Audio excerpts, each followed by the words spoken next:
Was 2023 really the worst year in Dokkan? How's it, everybody? Celtic Link here. We got another Dokkan battle video for you today. We got a bit of a hot topic. We are talking about 2023 and whether or not it was actually the worst year in Dokkan battle history.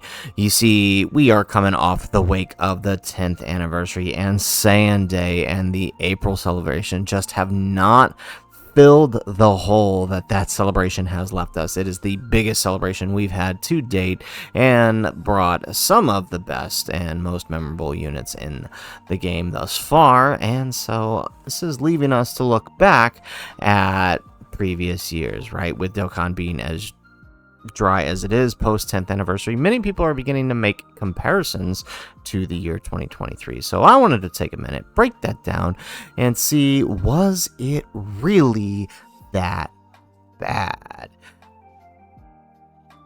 In this video, we're going to lay out 3 reasons why I don't think it was. Number 1, we're going to take a look at some of the units that were released during that time, right? If we're going to claim a year is bad, well, let's take a look who came out during that. What made them bad?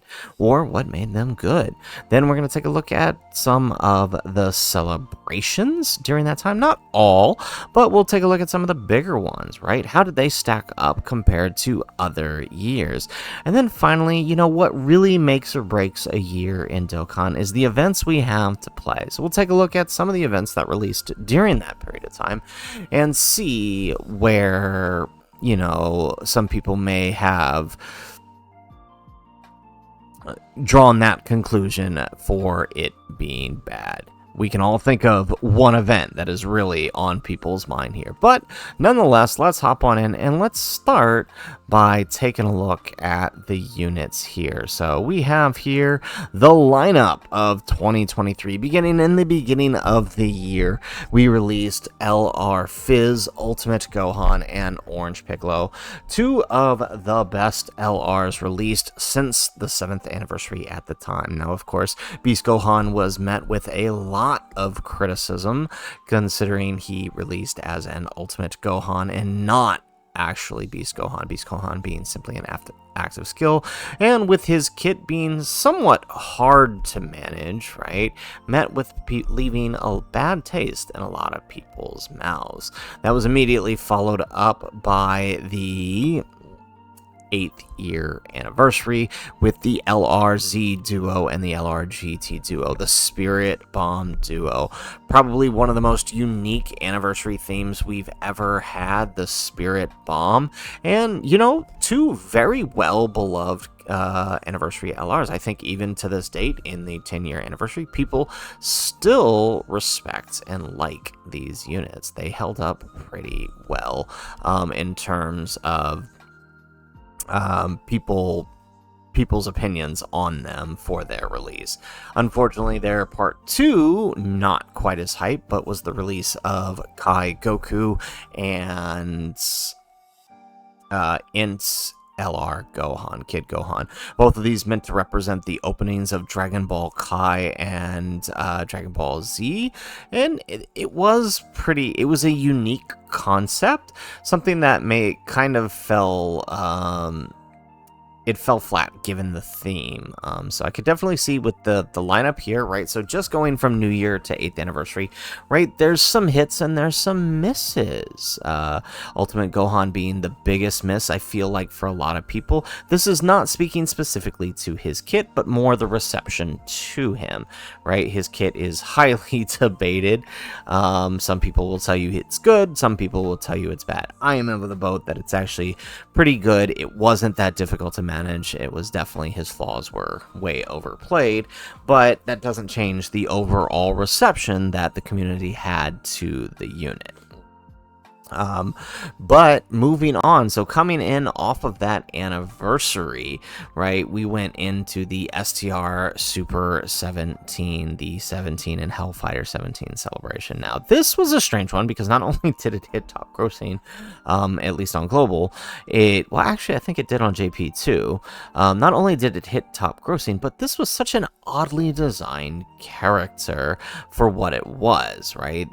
Wanted to be fighting super class enemies at a time where we didn't really have that much, as well, right? You know, needed a lot of target Goku allies, which that team at first wasn't. I mean, you basically had the LR cooler and SCR cooler from the year prior, but it was, I mean, they were a very oddly designed character, and being that they were the Dokkan Fest right after Anniversary meant that was basically all we were gonna get. Coupled with the fact that they released with an EZA that didn't help them at all, the Fizz Android 17, the Fizz MVP 17, they were left in a weird place. A lot of people very much disliked this unit.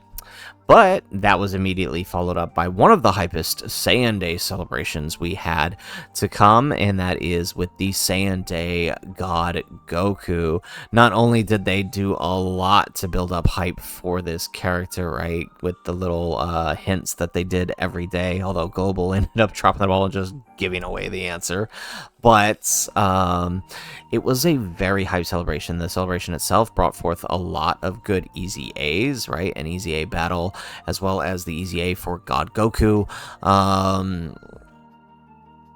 And the God Goku, who was long anticipated.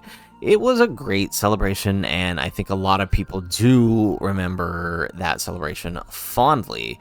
He was immediately followed up, however, by AGL Kale, something many were looking forward to, but ultimately fell flat due to its celebration being a focus on the transformation boost category rather than the actual Universe 6, which needed a lot of help. Combine that with the fact that her EZA was just a tad bit undertuned for their release.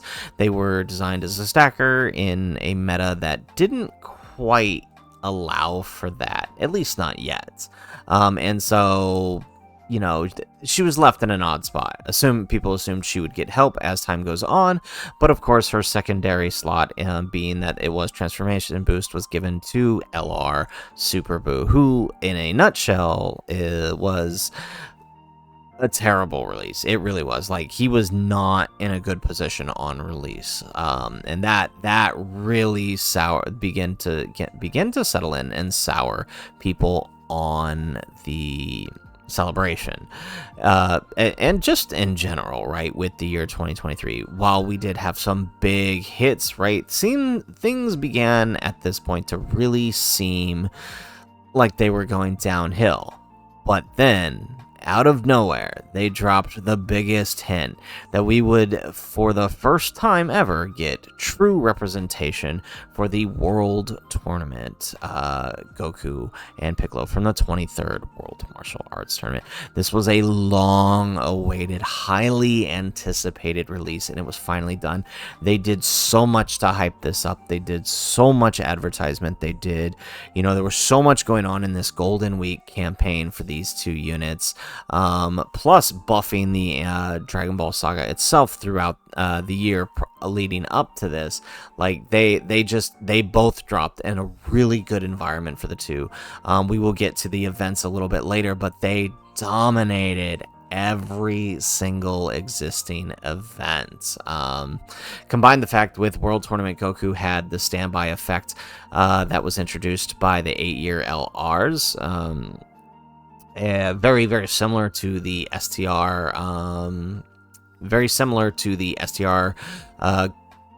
GT Goku and Vegeta, where it is a revive. He had the condition of being allowed to get his revive passive no matter who did it. So it created some really, really good combos between him and like other revive type characters, to include the 8-year anniversary characters. Piccolo Jr. just being a monster. Like, it didn't matter that he didn't mesh well within his team. He was just an all-out monster all on his own. He was the team. Like, he was just that good. So at that point, you know, 2023 really began to look at him. Followed it up by a part 2 that no one could have expected, an LR Bulma that was arguably, and still to this day, one of the best support units we've ever had. Not only did she have great defenses for the time of her release, she had an amazing orb changing ability and a nuke ability towards the end in case you needed it, which also provided a great heal later on in the fight. Combine that with one of the first ever 2-turn supports, at least passive supports. We ended up with a very, very passive.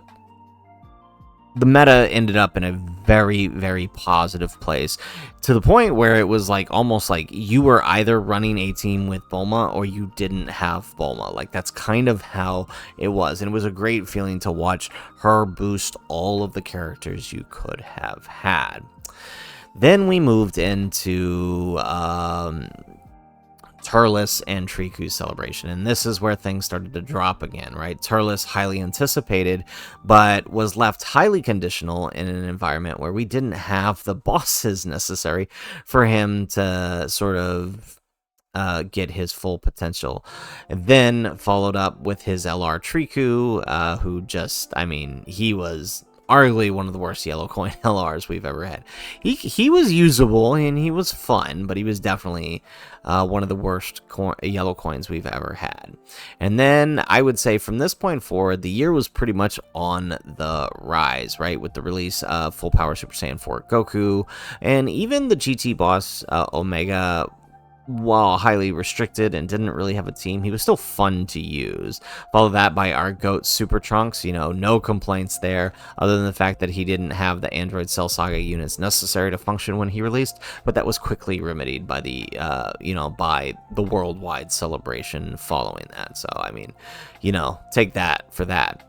Then, of course, we get the first ever Vegito Blue in a very long time. Not only that, it's the first fusing Vegito Blue that we have ever had, right? We entered the worldwide campaign for 2023, bringing us the Dokkan Fest LR Vegito Blue and Texamos. This was I can't find anybody who in the moment was not hyped for these characters. I know a lot of people like to meme on the Blue Boys, but in the moment that they were released, they were really good, and I know everybody was enjoying them. But Dokkan being Dokkan the way it is sometimes, once we begin to move on from celebrations, people start to kind of pick apart the flaws and highly, over-exaggerate them, and that's kind of when the memes started showing up. But in the moment, it was a really hype and really fun release. Followed up by their Part 2 LRs, Sword of Hope Trunks and Future Gohan. Future Gohan, one of the best LRs in the game for that entire year, and even running into the next year too. Okay. Then we got, the filler Dokkan Fest to clear out the year, the Android 17 and 18, the Gohan and Piccolo, and the Android 21, right? These filler Dokkan Fest were honestly not that bad, but as we're going to talk about with events, they released in a sort of new era of events, which made them kind of conditional to use and very difficult to use. Gohan and Piccolo definitely fared better than the others, but there were obviously still some issues. And then, of course, we had the LR Vegito, or not LR, the Dragon Ball Heroes Vegito limit breaker, right? He was very, very good, very anticipated, easily argued to be #1 TUR when he was released. Like, he was up there. And then, of course, we ended the year off with the LR Super Saiyan Trio, who was actually probably a really good unit. I mean, they handled every bit of business in Dokkan during that time. So honestly, when we look up the lineup of releases, I would say that there's more hits than fumbles, right? Looking through all of these releases, and we talk about like the reception to these units, not necessarily their kits, but the reception of people to them and their usability at the time of their release. I would say that there are definitely more hits than fumbles. So in retrospect, I feel like it's really hard to go back and say, well, this unit, this year sucks, because all in all, up until the release of the Dismal Future Red Zone, which we're going to get to in a second, I mean, almost all of these units dominated the content that was released up to them, right? Gohan and Piccolo at the release were dominating all of, Red Zone Broly, Red Zone Metal Cooler, and then, of course, following into the anniversary, the Sen Shenron event. That was just, that there was hardly an issue with them. Cell Max 2, which was still very difficult at the time, right? These guys had an advantage there. The 8-year duo, obviously, like the Sen Shenron event, which released with them, was built around them. This,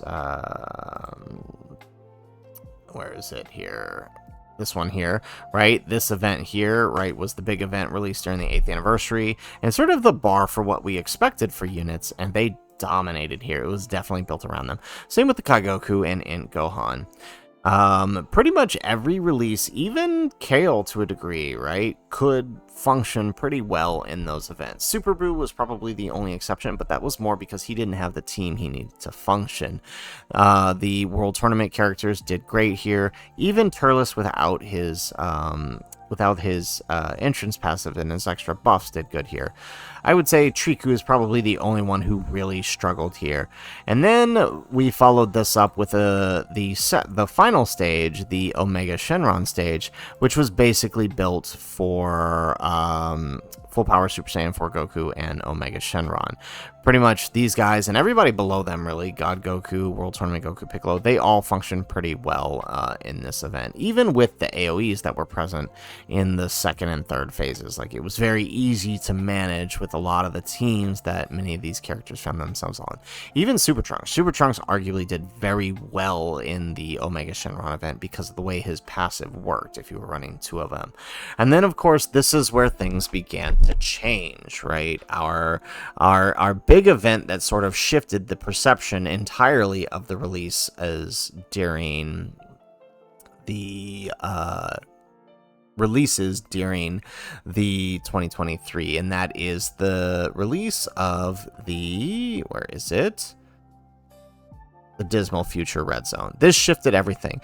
Where we had previously dealt with things like Red Zone Broly and Metal Cooler Core, which were sort of medium events, we began to get the short events which would come out the gate swinging. Like, the first real taste of it was this one here, right, where we had a super doing 1.3 million turn 1.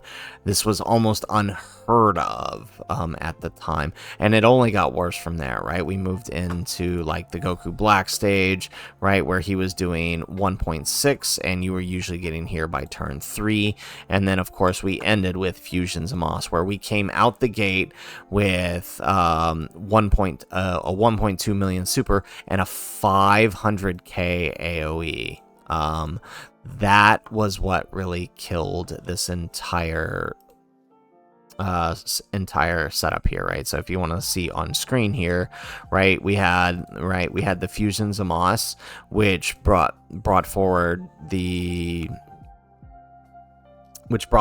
first ever, turn 1 AoE. It was something that was unexpected and really counterintuitive of the game.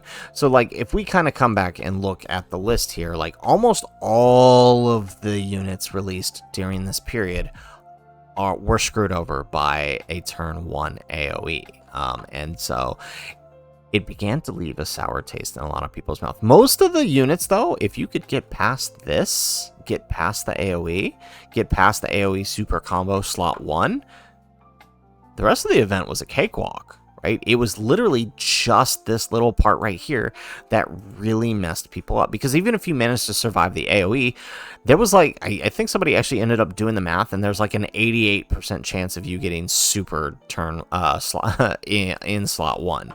So, like, it really messed people up. And it really wasn't until, it really was designed for these guys and the Trunks to get through. Like, the event was designed to counter them. That much is apparent. But we didn't really get any help for getting through it until things like Gohan and Piccolo or the trio. Otherwise, everything else for that released after it was really found themselves in a hard spot. And I think this right here, I think the events is what really set the taste in people's mouths for what happened during 2023, right? Dokkan has this habit of releasing one big event every year, and it's not always necessarily the hardest event, but sometimes it is, and sometimes it's not as well designed as we would like it to be. And we as a community have a tendency to hyper focus on that event. And what this caused us to do is really misevaluate a lot of the units that we had dealt with during this time, right? We went from loving many units here on this lineup to absolutely hating them, calling them trash, calling them garbage. Full Power Super Saiyan 4 Goku is the greatest example of this throughout this, right? People went from in love with the character to the span of a month later absolutely hating him because of what happened in Dismal Future. And it's because, like, right, he would take 100k on the AoE, and then if he happened to get blasted by the super, he was done. And people saw that 100k on turn 1 for a unit that's supposed to be slot 1, and that was really bad. He was taking like 300k if you only had him at 55% too. So it was rough, and especially if Zamos supered slot 1 like he tends to do. So I mean, the lineup here was really rough for this event.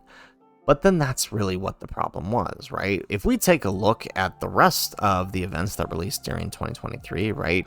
Not just Fusion Zamos, like even just like the Zamos and Rose event, or even the Goku Black event, like these events were fun for a lot of that lineup, even though they were short. It's literally just the AoE here that really messed people up. But because as a community, we hyper-focused on this, we almost completely ignored these two fights, even though they're equally as difficult. Same went for Omega Shenron, right? Some people did put weight on Omega Shenron, but again, not as much as Fusion Zamos. So even if a unit did end up doing good here, like Super Trunks, if they couldn't handle Fusion Zamos, it didn't matter how well they performed here. Full Power Super Saiyan 4 Goku, again, same thing. You know, God Goku, same. Well, actually, God Goku was kind of good for that. But, you know, just in general, all these different units that were good for this fight, but not for Fusion Zamos, ended up getting kind of thrown under the bus.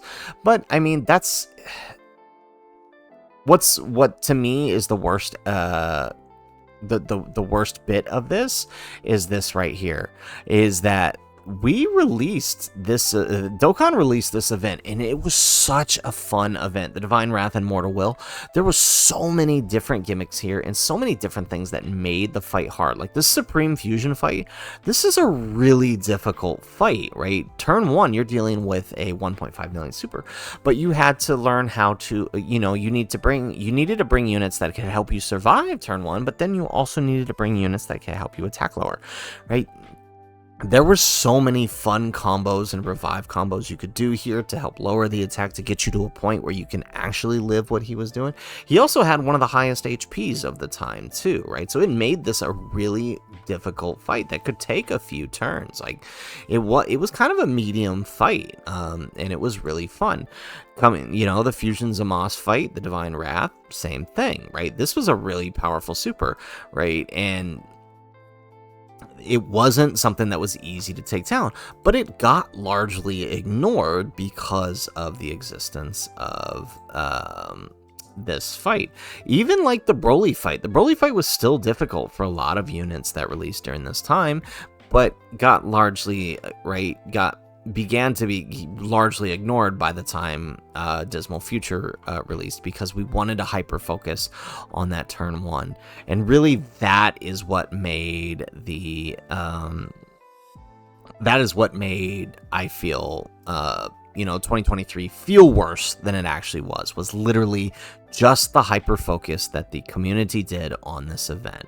So the last thing I wanted to talk about is the celebrations themselves. When we really look back at what we got during that time, again, it's it was a lot better than we remember, right? We look at the anniversary, for example. The anniversary was one of the biggest anniversaries to date. We got so many different new events, right? A nuking style event, something that we had been asking for. We got the new Shadow Dragons. We got the LR Blue Fusions, who were really, really good at the time of their release, but also because of the hyper focus on fusions and moss, began to get largely hated. Right, we got the 8th anniversary battle, which gave us exclusive skill orbs for all of our anniversary characters. We got an improved 77 special summon, right, that gave us up to 3 characters instead of 1 like in years prior. And then of course we got a ton of content, right, getting us, I think this anniversary ended up being well over 1,300 stones total. Like, it was just so much that we were given. Multiple LR EZAs and TUR EZAs.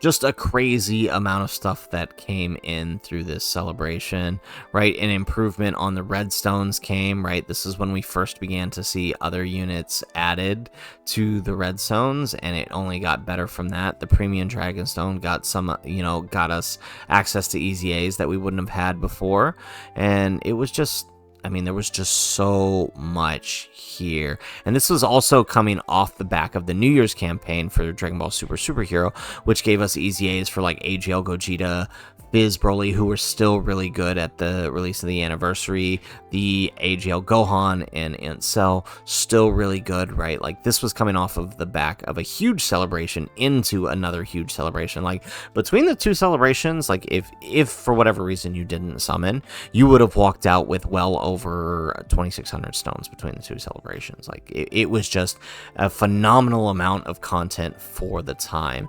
Follow that up by the next big campaign, which was the Golden Week campaign. Again, a huge deal for people who enjoy Dragon Ball Saga, and it also was a pretty big celebration in compared to previous years.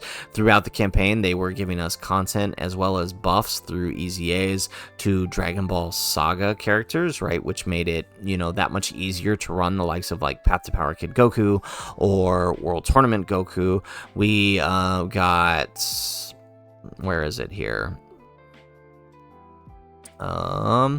We also got this for the first time, the 30 special summon, which allowed us to not only get some free LRs, but allowed players to pick up banner units for the first time, right? Guaranteed. Now, this is a big deal because banner units are not always easy to come by, especially if you are a, free-to-play player. You might miss a lot of these good banner units, and this was your chance for the first time to get some free ones.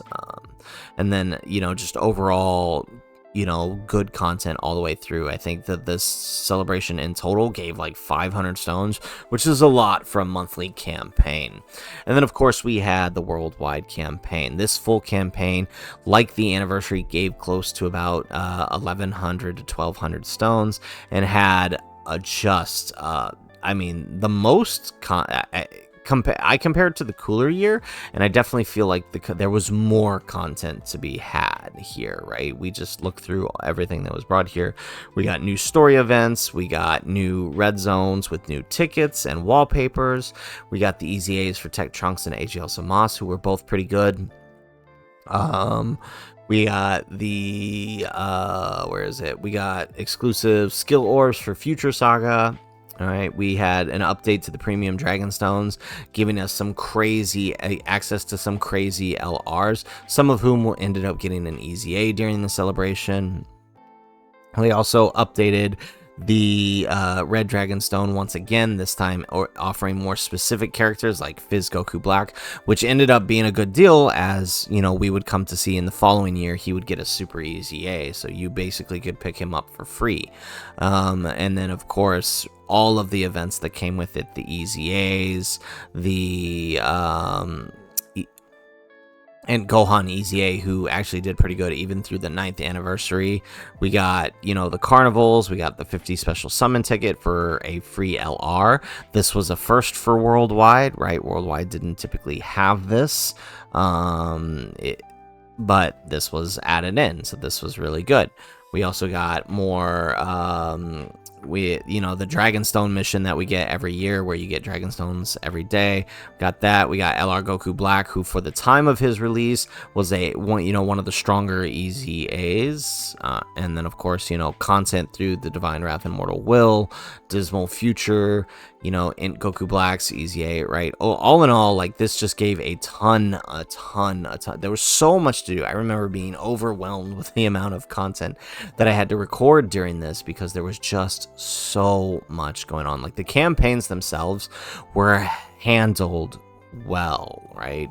Despite feelings on certain releases, despite feelings on certain EZAs, despite feelings on certain events, the campaigns themselves were managed very well. They were all perfectly paced. There wasn't too much all at once.